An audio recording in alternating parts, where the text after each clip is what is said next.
Hello, my name is Mark Frasco. I'm the founder and president of COACT Associates. This is Business Builders. Today, I'd like to speak with you about buyer types. I'm a really big fan of Miller Hyman. They wrote a book years ago called Strategic Selling. If you'd like to deep dive this topic, check it out. They identify 4 different types of buyers in a buying system. 1, economic buyer. The second, a technical buyer. Third, user buyer. And 4th, a coach. Let's talk about the economic buyer first.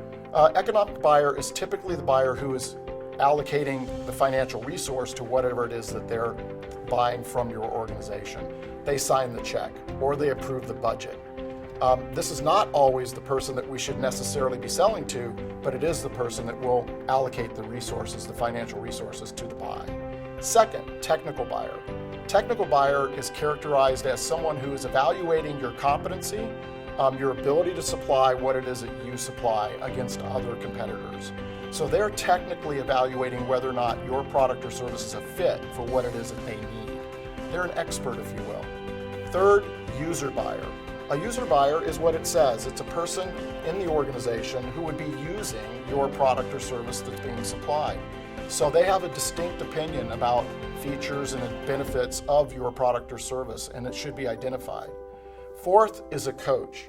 A coach is someone who is uniquely trying to help you through that buying system, not equally helping 3 or 4 other competitors, but someone that you've identified in the system that's uniquely helping you. It's important for you to identify power and support inside each of those buyer types.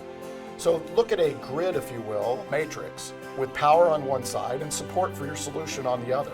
I think it's important for you to identify those buyers, profile them, and depict where they are in the power structure. Power meaning they have the ability to either make the buying decision or certainly heavily influence it. And then support. Do they support your solution or not? I think it's really important, obviously, for you to identify on this grid where each buyer type is, and that tells you where you need to do your work. Thank you for joining me today.